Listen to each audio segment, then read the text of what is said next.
Hi friends, welcome to மல்லி promo. இன்றைக்கி நம்ம மல்லி சீரியலில் என்ன விறுவிறுப்பான விஷயம் அப்படின்னு பார்த்தீங்கன்னா, இப்போ நம்ம கதிரேசன் கிட்ட நம்ம வெண்பா குட்டி சில ஆதாரங்களை எடுத்துகிட்டு போய் காட்டுறாங்க. அதை பார்த்ததுமே கதிரேசன் மிரண்டு போய் நிற்கிறாரு. அதில் என்ன இருக்குது அப்படின்னு பார்த்தீங்கன்னா, இந்த சுடர் ரகு கிட்ட பேசின எல்லா வீடியோ ஆதாரத்தையும் எடுத்துகிட்டு போய் கதிரேசன் கிட்ட காட்டவும், கதிரேசன் கத்தி கையில் அருவாளை தூக்கிட்டு நிற்கிறாங்க.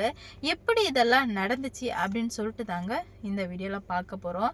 நம்ம வெண்பா குட்டி ரொம்பவே நொந்து போயிருக்காங்க. ஏன்னா மல்லிக்கிட்ட அப்படி இருந்துட்டு அப்படியே நேர ஆப்போசிட்டாக இந்த சுடர் ரொம்பவே கொடுமைப்படுத்திட்டு இருக்கா. கதை சொல்லாமல், அன்பாக பேசாமல், பிடிச்சதை சமைச்சு கொடுக்கமா, எல்லாம் எதுவுமே பண்ணாமல் இருக்கவும் அவங்களுக்கு ரொம்ப கஷ்டமாயிடுச்சு. தூங்குறதே கிடையாது. ஏன்னா குழந்தை இல்லையா, ஒரு குழந்தை அம்மா விட்டு பிரிஞ்சு எப்படிங்க இருக்க முடியும்? அது ஒரு நரக வாழ்க்கையில் எப்படி இருக்க முடியும்? இருக்க முடியாதுல்ல. இங்கே தூங்கவே இல்லை வெண்பா குட்டி. அப்போ தான் இந்த சுடருக்கு ஃபோன் வருது. ஒரு 11:30 இருக்கும். ஃபோன் வரும்போது உடனே கண்ணை மூடிட்டான். என்னடா இது ரேணுமாவுக்கு இந்த டைமில் ஃபோன் வருதே அப்படின்னு சொல்லிட்டு பண்ணவும், ரகு அட்டன் பண்ணி ரகு பயப்பட ஆரம்பிச்சிடுறான்.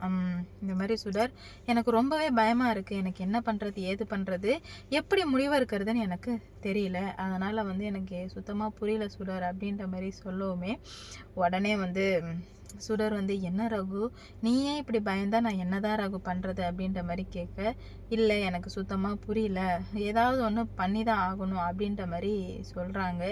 அப்போ தான் என்ன நடக்குது அப்படின்னு பார்த்தீங்கன்னா, நீ எங்கேயாவது போய்ட்டுன்னு சொல்லும்போது, நான் இப்போ எங்கே போக முடியும், கதிரேசன் கிட்ட மொத்த பணத்தையும் சுருட்டாமல் விடமாட்டேன் அப்படின்ற மாதிரி சொல்லுவோமே, என்ன ரேணுகாமா யார்கிட்டே பேசுகிறாங்களேன்னு சொல்லிட்டு நிஷாவோட ஃபோனை வச்சு யூஸ் பண்ணிகிட்டு இருந்தாங்க.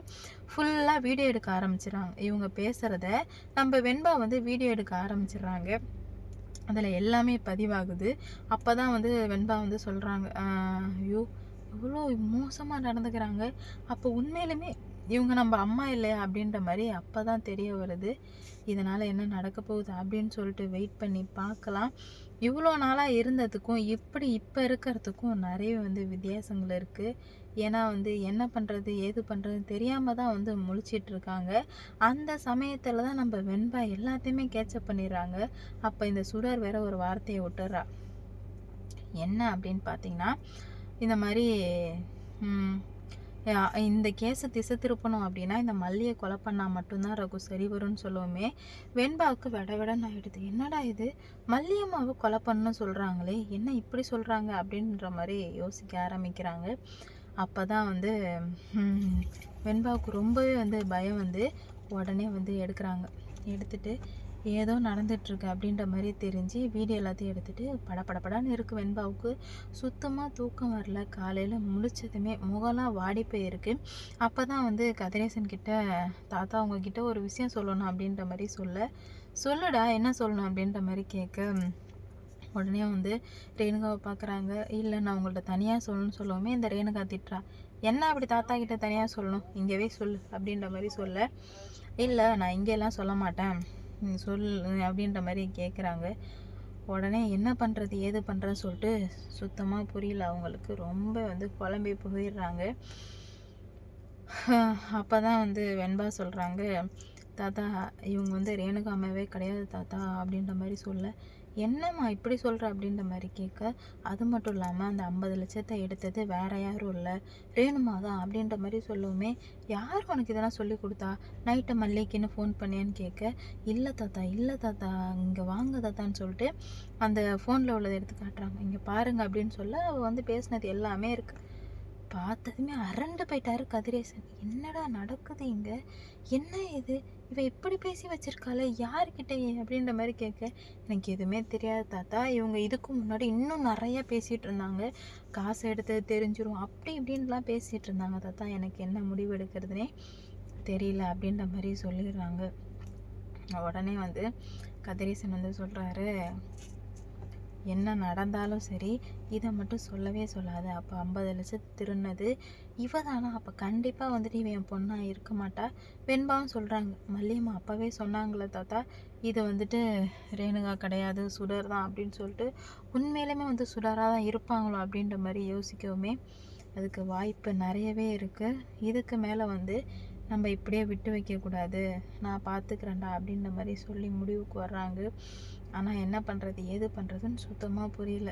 ஏதோ ஒன்று நடக்குதுன்னு மட்டும் நல்லாவே தெரிஞ்சு போயிடுச்சு. அப்போ தான் வந்து சுடர் சொல்கிறாங்க, எவ்வளோ எவ்வளோ பிரச்சனையே வரும்போதெல்லாம் வந்துட்டு நீங்கள் உங்களை நம்பினீங்க, ஆனால் இப்படி உங்கள் காலை வாரி விட்டாங்களே. அப்போவே மல்லியம்மா சொன்னாங்களே தாத்தான்னு சொல்ல, ஆமாண்டா நான் தான் தப்பு பண்ணிட்டேன், இதுக்கு மேலே வந்து நான் எப்படி இருக்கணுமோ அப்படி இருந்துக்கிறேன், அதனால் வந்து நான் பார்த்துக்கிறேன் அப்படின்ற மாதிரி சொல்கிறாங்க. பார்ப்போம் என்ன நடக்க போகுது ஏது நடக்க போகுது அப்படின்னு சொல்லிட்டு. இவ்வளோ நாளாக இருந்ததுக்கும் இப்போ இருந்துட்டு இருக்கிறதுக்கும் நிறையவே வந்து வித்தியாசங்கள் இருக்குது. கதிரேசனுக்கு செம்மவே கோவம் வந்து கையில் அருவாள் எடுத்துகிட்டு நிற்கிறாங்க. இவ தானே இப்படி பண்ணா, இவளை என்ன பண்ணுறன்னு மட்டும் பாரு அப்படின்னு சொல்லிட்டு, தாத்தா கொஞ்சம் பொறுமையாக இருங்க, இவங்கள பற்றி இன்னும் நம்ம முழுமையாக தெரிஞ்சுக்கணும்னா நீங்கள் மல்லியம்மா கிட்ட போய் பேசுங்க இதை பற்றி அப்படின்ற மாதிரி சொல்ல, ஒரு சின்ன குழந்தை சொல்லி நான் கேட்க வேண்டியதாக ஆயிடுச்சு. இவ்வளோ முட்டாள்தனமாக நான் இருந்துட்டேனா அப்படின்ற மாதிரி யோசிக்கிறார் கதிரேசன். அப்படிலாம் இல்லை தாத்தா, நீங்கள் அப்பெல்லாம் யோசிக்காதீங்க, நீங்கள் இதுக்கு மேலேயாச்சும் கண்டிப்பாக வந்துட்டு எல்லாத்தையும் சரி பண்ணால் மல்லியம்மாவில் மட்டும்தான் முடியும். நீங்கள் மல்லியம்மாட்ட மட்டும் போய் பேசுங்க தாத்தா அப்படின்ற மாதிரி இப்போ சொல்ல, கண்டிப்பாக பேசுகிறேன்டா, ஆனால் வந்துட்டு எனக்கு என்ன சொல்கிறது ஏது சொல்கிறதுன்னு தெரியல அப்படின்ற மாதிரி சொல்கிறாங்க. எல்லாமே நடக்கும் தாத்தா, நீங்கள் கொஞ்சம் நம்பிக்கை வைங்க அப்படின்ற மாதிரி சொல்ல, நான் போய் என்னன்னு பார்க்குறேன். இவ்வளோ நாளாக வந்து நான் எதையுமே பார்க்காம விட்டுட்டேன், ஆனால் இதுக்கு மேலே நான் கண்டிப்பாக ஒரு முடிவு எடுக்க போகிறேன் அப்படின்ற மாதிரி சொல்கிறாங்க. என்ன முடிவு ஏது முடிவு அப்படின்னு சொல்லிட்டு வெயிட் பண்ணி பார்க்கலாம். இவ்வளோ நாளாக ரொம்ப வந்து பொறுமையாக இருந்துகிட்டு இருந்தேன் நம்ம கதிரேசன். இப்போ வந்து ரொம்பவே வந்து கோவப்பட்டு என்னென்ன பண்ணிட்டா நானும் இவளை நம்பி இவ்வளோ பண்ணிட்டேனே அப்படின்னு சொல்லிட்டு ரொம்ப வந்து வருத்தப்பட்டுருக்காரு. பார்ப்போம் என்ன தான் நடக்க போகுது எப்படி நடக்க போகுது அப்படின்னு சொல்லிட்டு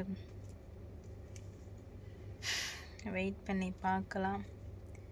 இவ்வளோ நாளாக இருந்ததுக்கும் இப்போ இருந்துகிட்ருக்கிறதுக்கும் நிறையவே வந்து வித்தியாசங்கள் இருக்குது. ஏன்னா இவ்வளோ பிரச்சனை வந்ததுக்கு எல்லாத்துக்குமே பார்த்துட்டு அவங்க செம காண்டில் இருந்துகிட்ருக்காங்க. என்ன நடக்க போகுது ஏது நடக்க போகுதுன்னு தெரியல. வெயிட் பண்ணி பார்ப்போம். கூடிய சீக்கிரம் எல்லா பிரச்சனையும் வந்து சரியாகும்னு நான் நம்புகிறேன். நீங்கள் என்ன நம்புறீங்கன்னு சொல்லிட்டு கமெண்டில் சொல்லிட்டு போங்க. பார்ப்போம். லைக் பண்ணுங்கள், ஷேர் பண்ணுங்கள், மறக்காம சப்ஸ்கிரைப் பண்ணிக்கோங்க. இப்போதானா போடுற வீடியோ நோட்டிஃபிகேஷனாக உங்களுக்கு வரும்.